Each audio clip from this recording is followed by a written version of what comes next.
श्री शिवाय नमस्तु भयम। दोस्तों, जैसा कि आप सभी लोग जानते हैं कि 28 दिसंबर 2025 यानी रविवार को पड़ रही है पौष महीने की शुक्ल पक्ष दुर्गाष्टमी व्रत, जो बहुत ही खास है। और दोस्तों, ये वो तिथि है जो कि पौष महीने में रविवार को पड़ रही है। दोस्तों, इसी दिन किया जाने वाला पंडित जी द्वारा बताया गया एक लाल फूल और एक सफेद फूल वाले उपाय आप लोगों को जरूर करना चाहिए, क्योंकि दोस्तों ये एक ऐसा उपाय है जो कि हर दिन नहीं किया जाता। पौष महीने में जो रविवार की अष्टमी तिथि आती है उसी दिन किया जाता है। अगर आप लोगों ने इस उपाय को नहीं किया है या किसी कारणवश नहीं कर पाए हो तो इस पौष रविवार अष्टमी तिथि के दिन इस उपाय से मत चूकना। दोस्तों देखिए, यह दिन इतना खास होता है, इतना महत्वपूर्ण होता है। देखा गया है कभी कभी बड़े बड़े पूजा पाठ अनुष्ठान से जो मनोकामना पूर्ण नहीं होती है, वह पौष रविवार के दिन एक छोटे से करने से ही आपकी मनोकामना पूर्ण हो जाती है। और बहुत सारे लोगों ने इस उपाय को किया भी है और उनको इस उपाय को करने का फल भी जरूर मिला है। अगर आप लोग भी इस उपाय को इस रविवार के दिन करना चाहते हैं तो आप इस उपाय को पहले अच्छे से समझ लेना, सुन लेना, उसके बाद करना। आपको इस उपाय का फल जरूर मिलेगा, आपकी सभी मनोकामनाएं पूरी हो जाएंगी। दोस्तों, हम आपको यहां पर बता दें कि ये जो एक लाल फूल और एक सफेद फूल वाले उपाय है, ये उपाय पंडित जी ने अपनी अभी की सीहोर की कथा में ही बताया है। उपाय को करने से आपके घर में चाहे किसी भी प्रकार की दुहक और समस्या क्यों ना चल रही हो, आपको उसका कारण भी नहीं पता है कि भाई ये समस्या किस कारण से चल रही है। उसका कुछ भी कारण हो सकता है, जैसे पितृदोष हो सकता है, काल सर्प दोष हो सकता है, या किसी भी तरह का मंगल दोष भी हो सकता है, और भी बहुत तरह के दोष होते हैं, कुछ भी हो सकता है। पर आपको इस उपाय को करने के लिए अपने दोष को पता लगाने की भी जरूरत है। आपके घर में किस कारण से इतनी दुख और परेशानी आ रही है वो भी आपको पता लगाने की जरूरत नहीं है। बस रविवार को अष्टमी तिथि के दिन इस उपाय को कर लेना है, क्योंकि इसी एकमात्र उपाय को करने से आपके पूरे घर परिवार में सुख और शांति हो जाएगी। आपके घर में अच्छे अच्छे काम होने लगेंगे। आपकी जो भी मनोकामना होगी वह भी धीरे धीरे करके पूर्ण होना शुरू हो जाएगी। अब हम समझते हैं इस एक लाल फूल और एक सफेद फूल वाले उपाय को आपको करना कैसे है, किसको करना है, किस करना है और कैसे करना है। देखो, उपाय बिल्कुल आसान है, बस समझने वाली बात है। ध्यान से समझिए, उसके बाद ही आप लोग जो है इस उपाय को जरूर कीजिएगा। सबसे पहली चीज हम लोग ये समझते हैं कि इस एक लाल फूल और एक सफेद फूल वाले उपाय को इस आने वाली रविवार अष्टमी तिथि के दिन किसको करना है। तो देखिए, इस उपाय को घर के सभी सदस्यों को करने की बिल्कुल भी जरूरत नहीं है। घर में से कोई एक मुख्य बड़ा सदस्य इस उपाय को करेगा तो उस घर परिवार के सभी सदस्यों को इस उपाय को करने का फल मिल जाएगा। पर वो बड़ा सदस्य कौन होगा, कौन व्यक्ति इस उपाय को करेगा? तो यहां पर देखिए, हम आपको बता दें, घर की जो बड़ी माताएं बहनें होंगी, घर की बड़ी माताओं बहनों में से कोई भी एक माता बहन इस वाले उपाय को कर सकती है अपने पूरे घर परिवार के लिए। घर में सभी सदस्यों को इस उपाय को करने की जरूरत नहीं है। मात्र घर की जो माताएं बहनें हैं उनमें से कोई भी एक माता बहन इस वाले उपाय को करेगी तो उसके घर परिवार के पूरे सदस्यों को इस उपाय का फल मिलेगा। अगर किसी कारणवश माताएं बहनें घर में उपस्थित ना हो या वो इस उपाय को ना कर रही हो, कुछ दिक्कत हो, तो भाई उस जगह पर फिर घर का कोई बड़ा व्यक्ति भी इस उपाय को कर सकता है। माताओं बहनों के कहने का मतलब यह था कि माताएं बहनें घर की लक्ष्मी होती है। जब घर की लक्ष्मी कोई उपाय करती है तो निश्चित ही भगवान शिव जी जल्दी प्रसन्न होते हैं और उपाय का फल में बहुत जल्दी और बहुत बड़ा करके भी यहां पर देते हैं। तो आप लोग ये बात समझ गए होंगे। अब हम ये बात समझते हैं कि इस वाले उपाय को हमें करना किस समय है। एक लाल फूल और एक सफेद फूल वाले उपाय को हमें अष्टमी तिथि के दिन करना किस समय है। तो देखिए, इस उपाय को करने का जो समय है, सुबह का समय भी है और शाम का समय भी है। अब देखिए, यहां पर हम मुख्य रूप से सुबह का समय नहीं बोलेंगे, क्योंकि देखिए ये जो अष्टमी तिथि है, और आप सभी लोग जानते हैं रविवार अष्टमी तिथि के दिन का प्रदोष काल का मतलब शाम का जो समय होता है ना, इस दिन भगवान शिव जी का सबसे प्रिय दिन होता है। तो आप लोग इसे एक लाल फूल एक सफेद फूल वाले उपाय को सुबह के समय भी कर सकते हो और शाम के समय प्रदोष काल में भी कर सकते हो। सुबह के समय अगर कर रहे हो तो 10 या फिर 11 बजे तक भी अगर उपाय करोगे तो भी आपको उपाय का फल मिलेगा।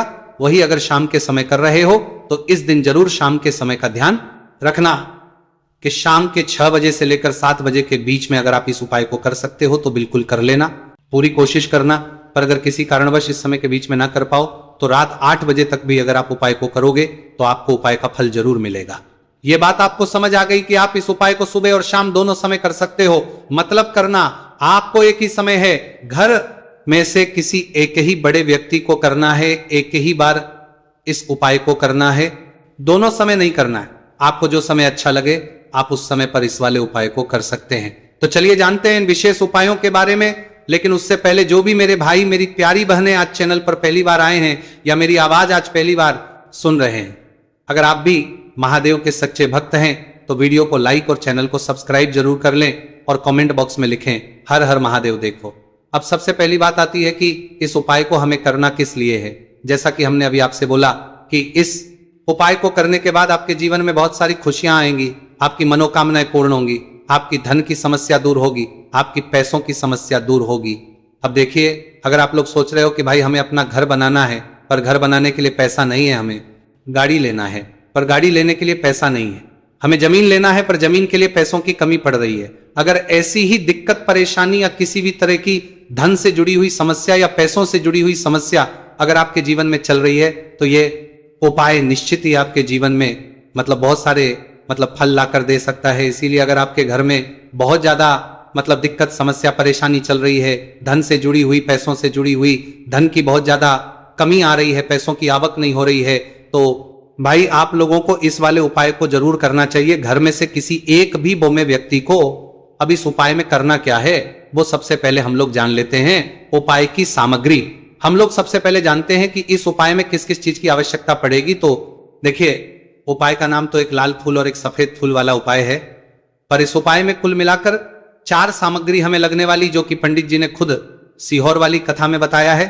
और जो हम आपको उपाय बताते हैं वो पंडित जी द्वारा बताए गए होते हैं, अलग से हम कुछ भी नहीं बताते हैं। तो यहां पर हम लोग समझते हैं कि इस उपाय की सामग्री क्या है। तो देखो, उपाय की जो सामग्री है वो 4 सामग्री है, जिसमें से सबसे पहली सामग्री है एक बेलपत्र। देखो, बेलपत्र क्या होती है? बेलपत्र जो शिव की शिवलिंग पर चढ़ती है। दूसरी चीज है एक शमी पत्र, शमीप्र शिवलिंग पर ही चढ़ता है। तीसरी चीज है दोस्तों एक लाल फूल, उपाय का नाम है, तो एक यहां पर आपको लाल फूल लेना है। अब ये लाल फूल कौन सा लेना है?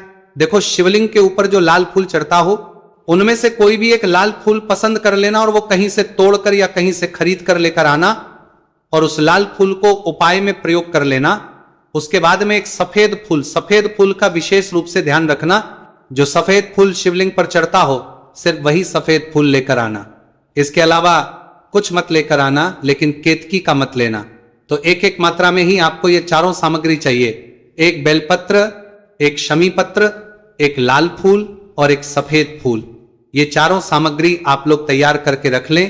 प्रदोष काल में या सुबह के समय जब भी आप इस उपाय को कर रहे हैं, जैसे ही आपके उपाय की सामग्री तैयार हो जाती है तो क्या हम सीधा उपाय को करने के लिए इन चारों सामग्री को उपाय करने के लिए जा सकते हैं? नहीं, तो यहां पर आपको इस बात का ध्यान रखना है कि हम भगवान शिव जी को प्रसन्न करने के लिए तो जा रहे हैं, हम अपनी मनोकामना को पूर्ण करवाने के लिए तो जा रहे पर हमें यह दर्शाना बिल्कुल भी नहीं है कि हम सिर्फ अपने फायदे के लिए भगवान शिव जी के मंदिर में आए हैं। इसलिए हम इस उपाय को करने के साथ साथ में भगवान शिव जी की पूजन अर्चना के लिए कुछ सामग्री भी जरूर लेकर जाएंगे। जैसे कि सुबह समय अगर आप उपाय को कर रहे हो इस एक लाल फूल और एक सफेद फूल वाले उपाय को, तो भाई सुबह के समय आपको 1 लोटा जल लेकर जाना है। जो लोग प्रतिदिन शिव जी के मंदिर जाते हैं, पूजन अर्चना करते हैं, जल चढ़ाते हैं, फूल बेल पत्र सब कुछ चढ़ाते हैं, भाई वो अपनी पूजन अर्चना वैसी की वैसी ही करना। बाकी जो सिर्फ उपाय को करने के लिए जा रहा है, जो कुछ भी लेकर नहीं जा रहा है, उसे कम से कम 1 लोटा जल अपने घर से भरकर लेकर जाना, अगर आप उपाय को कर रहे हो, है ना? क्योंकि इस वाले उपाय को आप भगवान शिव जी की पूजन अर्चना करने के बाद ही करना। वहीं अगर बात करें शाम के समय की, अगर कोई व्यक्ति शाम के समय प्रदोष काल में इस वाले उपाय को कर रहा है तो भाई आपको मात्र एक घी का दीपक तैयार करना है। ये बात हम हमेशा बोलते हैं, शाम के समय प्रदोष काल में कोई कर रहे हो ना, तो दीपक का विशेष महत्व होता है। रविवार, अष्टमी तिथि, दिन का प्रदोष काल में जो भी व्यक्ति दीपक जलाता है ना भगवान शिव जी के मंदिर में, भाई उसके जीवन से सारी दुख और परेशानियां भी दूर होती हैं। तो भाई इस दिन दीपक का विशेष रूप से ध्यान रखना आप लोग। अगर आप इस उपाय को शाम के समय प्रदोष काल में कर रहे हो, है ना, ये जो दीपक आप लोगे ये आटे का लोगे, जो आटा आप गूंद दोगे उसके अंदर कुछ भी मत डालना, मात्र साधा आटा लगाकर उसे तैयार कर लेना और एक मीडियम साइज का दीपक तैयार कर लेना। दीपक ना ज्यादा छोटा हो ना ज्यादा बड़ा हो, है ना। उसके बाद में दीपक आपका तैयार हो जाए तो इसके अंदर जो बत्ती रखोगे वो गोल बत्ती रखो। देखो गोल बत्ती भी दो तरह की होगी, एक बाजार की और एक घर वाली। तो कोशिश करना अपने घर में जो रुई रखी हुई है उस रुई से आप लोग एक गोल बत्ती अपने ही हाथों से बनाओ। उपाय का फल अच्छा मिलता है, भगवान शिवजी जल्दी प्रसन्न होते हैं। जब हम किसी भी उपाय को अपने हाथों से परिश्रम करके तैयार करते हैं तो आपको उस दीपक के अंदर एक गोल बत्ती रख देनी है। इसके अंदर जो चीज आप लोग डालोगे वो डालोगे शुद्ध देसी गाय का घी। इस बात का विशेष रूप से ध्यान रखना, शुद्ध देसी गाय का घी ही डालना है, तेल वगैरह नहीं। आज के दिन तो मत डालना, रविवार अष्टमी तिथि के दिन, क्योंकि भगवान शिव जी का सबसे प्रिय दिन और प्रिय समय पर हम लोग इस वाले उपाय को कर रहे हैं। तो थोड़ा सा शुद्ध गाय का घी इतना डालना कि वो दीपक कुछ समय तक चल सके।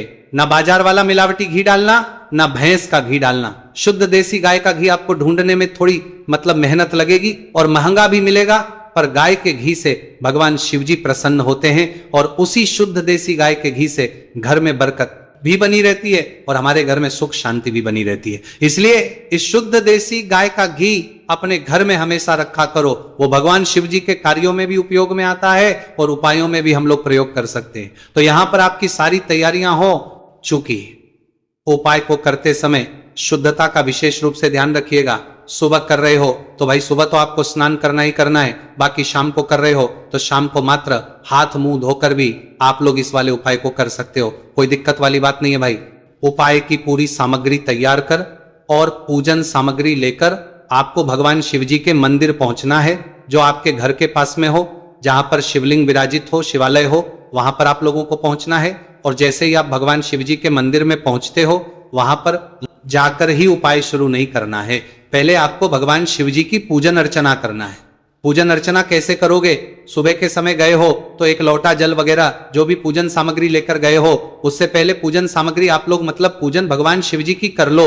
जो व्यक्ति सिर्फ एक लोटा जल लेकर गए हैं वो शिव जी के शिवलिंग पर मात्र एक लोटा जल एक धारा से धीरे धीरे करके चढ़ा लो। अपनी पूजन अर्चना आप लोग जो है पूरी कर लो पहले। उसी के बाद अगर आप शाम के समय कर रहे हो तो पहले जाकर बैठना है भगवान शिव जी के शिवलिंग के पास में। आप जो दीपक तैयार करके लेकर आए हो उस दीपक को पहले जलाना है। ये जो दीपक आप लोग जलाओगे ना, ये किसी और की माचिस से मत जला, अपनी ही माचिस अपने ही घर से लेकर आना और इस दीपक को अपने ही माचिस से जलाना। अगर आपने मंदिर की माचिस या किसी और की माचिस ले ली, इस उपाय को करने में इस उपाय का फल उस व्यक्ति को भी बहुत मिल जाएगा। इस बात का ध्यान रखना, अपने घर से अपनी ही माचिस लेकर जाना और इस दीपक को जलाना। दीपक को जलाने के बाद भगवान शिव जी की शिवलिंग के पास में रख देना। शिवलिंग के इतना पास में मत रखना कि शिव जी को आंच लगे, थोड़ी सी दूरी बनाकर ही जो है इस दीपक को शिवलिंग के पास में आप लोग रख दीजिएगा। अब जैसे ही आपकी पूजन अर्चना हो जाती है, भगवान शिव जी के शिवलिंग के सामने